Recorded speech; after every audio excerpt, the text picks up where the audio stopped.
everybody, it's Quicken and welcome back to 5 Fact Friday, our little weekly channel catch-up, little question Q&A. I never introduced what 5 Fact Friday is.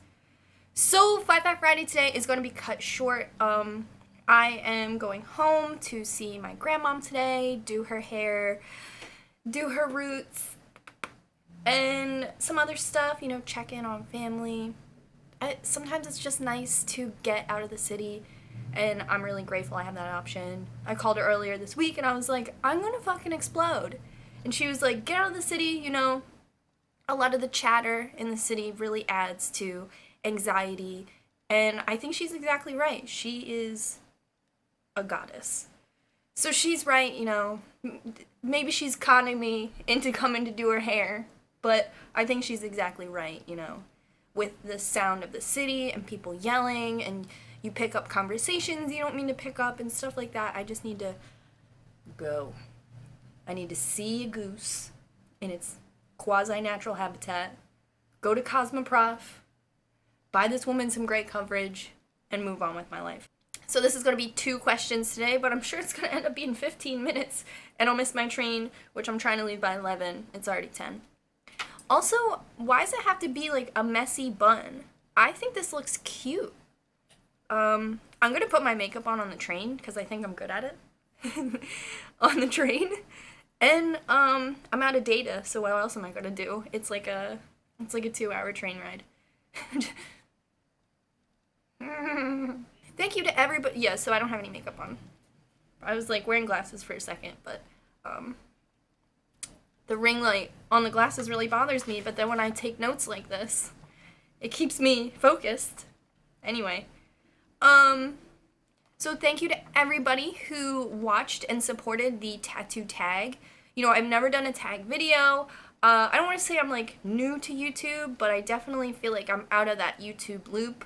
One time I did Jaclyn Hill's like fall tag, and I thought that was really fun. And, you know, who says you can't make up your own tags or make, I just thought it would be really cool. You know, it's hard for me to collaborate with a lot of my favorite YouTubers because they don't live here. And, you know, I'm really grateful for Morgan and Hannah coming to Philadelphia to come be on my channel. Like, that's crazy. I should really buy a car this year. But, yeah, so the tattoo tag, if you don't watch my tattoo series, I just came up with a couple questions, and then you can tag people, like your favorite influencers. And a lot of people who have already done the tag, I'm so grateful. I've been trying my best to retweet all of them so you guys can like see a whole wide range of perspectives, because I preach on this channel that all my tattoo videos, all my question videos only come from my experience, which can be helpful but also limiting. So I think it's cool that the tag can reach out to a ton of people who can express how they feel. I saw some really great takes on it. People who on Instagram, they're going to answer 1 question a day. I love that. That is so cool. Genius. A couple people brought it to their blogs, which was cool because you could incorporate photos. And you guys are just so creative, and I'm so lucky to have you guys. I really am.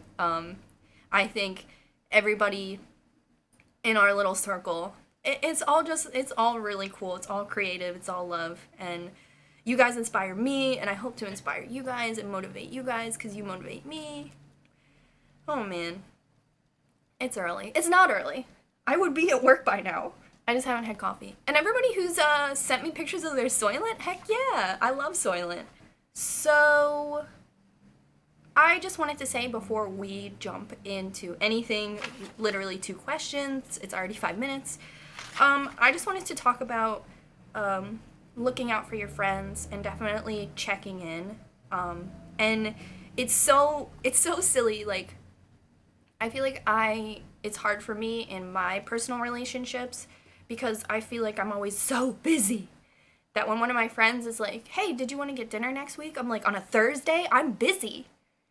And I think, you know, with that kind of attitude, I push people away, and it's really hard. So I think, you know, I got a message on Tumblr this morning that was like, don't forget your easy jeans are done on Saturday, or 2 days till your easy jeans are done. And at first I was like, yeah, I guess that's true. But then I was like, thanks for reminding me. Because I'm so scatterbrained and I'm so all over the place. And I just wanted to remind you guys, you know, to check in on your friends and check in on the people around you. Check in on your grandmom, because a lot of us are under a lot of stress right now. A lot of us are dealing with a lot of different things. And, you know, I think you should check in on your friends. And like me, I'm scatterbrained, I'm anxious. This has been a really hard year for me so far. I think all of us can say similar things. And for people to just check in on me is, oh my god, don't, just check in on your friends, because it can mean so much. And even a message like that reminding me that my dry cleaning is gonna be done on Saturday, like, I was like, they care and someone's checking up on me, and it brings me a little touch of humanity, like a little grab on the shoulder, a little hold of the hand. And even if you are just texting your friend that you haven't heard from in 2 weeks, you know, instead of being upset that like, hey, you haven't talked to me in 2 weeks, bye, just be like, what's the bigger issue? For me, I think my huge issue is I am feeling really rushed and really scatterbrained, and I feel like graduating beauty school, and now I'm an apprentice, there's this force that's over me all the time that's like, you better succeed, you better hurry up, your youth is fading, you better hurry up. And it's constant. And on top of everything else that is happening constantly, and a big round of applause for Philadelphia for handling their shit. I couldn't be more proud to live here. Check in on your friends, your family. If you feel like you haven't heard from somebody in a while, maybe don't take it too personally, because I think all of us are dealing with a lot. So check in on your friends. Or if you feel like someone is acting a little out of character, you know, check in. Check in on everybody. That's all I wanted to say. Decipher that as you may, you know, however that applies to you, check that out. All right, we're already at 8 minutes.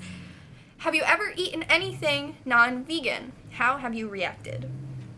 So there's a couple times I've eaten non-vegan things, you know, in jest when people ask me that. I think, oh, I think the most common thing I accidentally eat is butter. But, I mean, I don't know how true that is. That's what I've been saying for a long time. I don't know where it came from. But butter aside, I think the thing I accidentally eat the most is chicken, by accident. And whatever, like, sometimes people sneak fish into stuff. Like, I remember I was eating this, like, rice dish that my ex's dad used to make us all the time. And he would make a lot of it so we could have it for, like, a while. And then one time I think I happened to be over while he was making it, and he had Worcestershire sauce on the table. And he was dumping it in there, and I was like, what is Worcestershire sauce? Is that what makes this so good? And then that has anchovies in it. I was like, no! We went upstairs, I was like, your fucking dad doesn't respect me. Then I got over it. But I think I was accidentally eating that for a long time. That's like anchovies. There was a couple times, all in like Asian style food restaurants. There was this one place where I was going there on my lunch break, and I would get like a tofu rice thing every single day. And then since I was going there every single day, one day I just like abbreviated it. I was like, yeah, the like garlic and rice, yeah. And when I started eating it, I was like pulling it apart, and I was like, fuck, this is chicken. But I knew right away. Right away I like couldn't tell, because I feel like the tofu comes in a cube, and then however they process the chicken comes in a cube. So I didn't know that one. But I came back to her and I was like, why did you do this? And she was like, do you need a new one?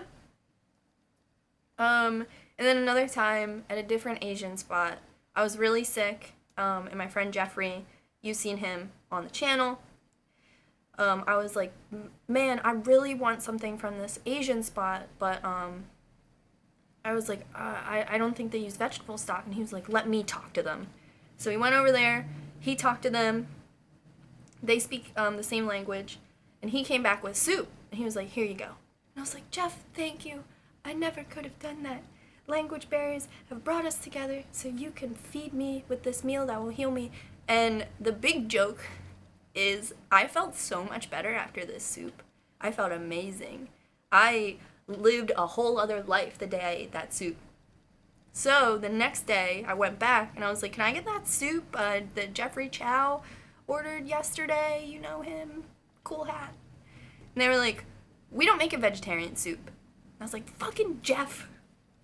So I think those were like a couple of times I really knew. And all you can do is accept it. Or I don't know, start eating meat from then on. Like, fuck it. I'll eat the soup. I recently had dinner with one of my friends. He's back in town. And he was like, yeah, I was so sick at home. I couldn't leave the house. I was so sick. I went to the cabinet and all we had was that Campbell's chicken noodle soup. And he was like, and I ate it.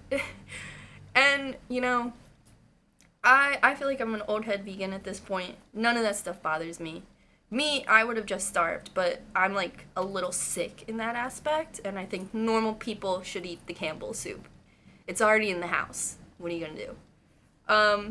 I wouldn't eat it. But that's just whatever to me. All the times I've accidentally eaten meat, I either freaked out on my ex and then got over it, or like instantly got over it.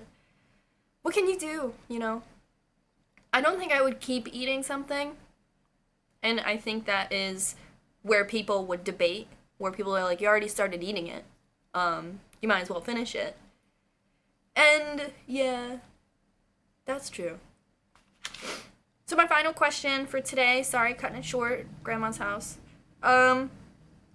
Tips for surviving as a sensitive person. I really like this one. I really, really like this one. This one's off Twitter too. So the first step is being a sensitive person, I feel like, is letting people know. And I let people know all the time that I'm sensitive. And it's funny, even the people I never told, like there's some stylists who work different schedules than me, so I only catch them sometimes. And I remember, I guess I just shampooed this one stylist's client a way she didn't like. You know, everyone has their own little way they like it, and you get used to it because you work with them every day. And then when someone random gets thrown in the mix and you shampoo them that one way, they go, I didn't like the way you did that. So she was like, I don't want to tell you I didn't like that because I know you're sensitive. And I was like, wow, I didn't even personally tell you I was sensitive, but thank you. Don't claw me. So there's some birds flying around outside, because it's the apocalypse, and they keep flying around outside, and if you've ever had a cat, when your cat gets, like, real, hyped up about something, it'll go, like,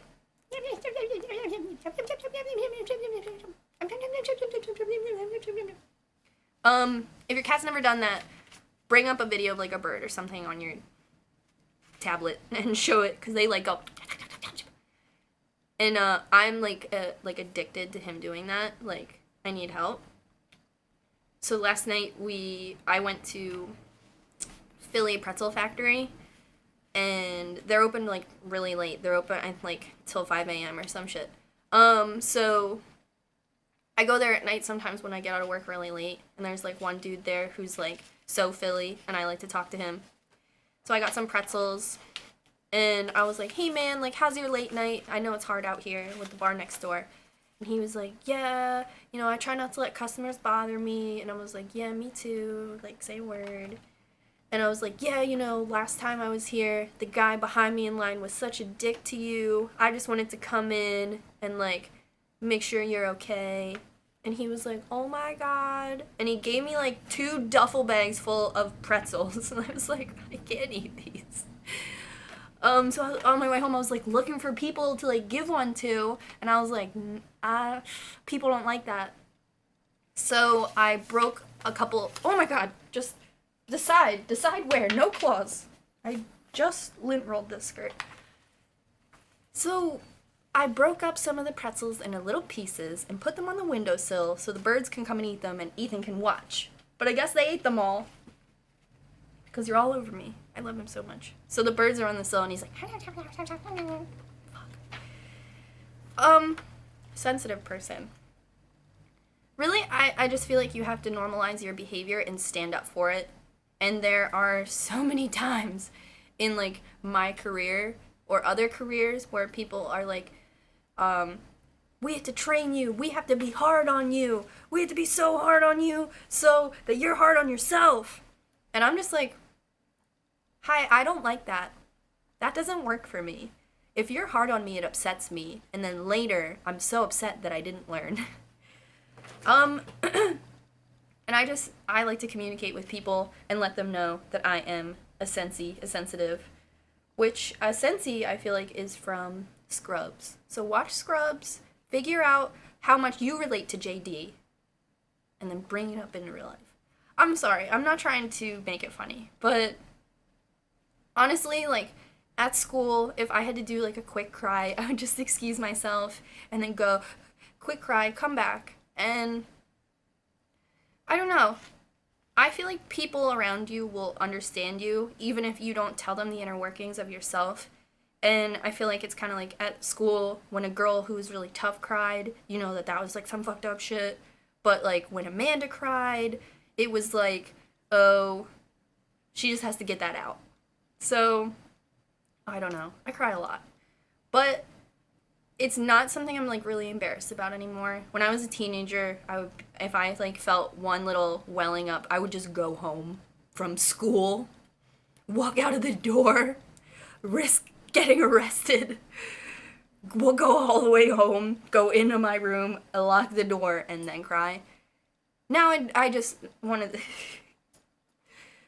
Now it's not a big deal, and you get used to it.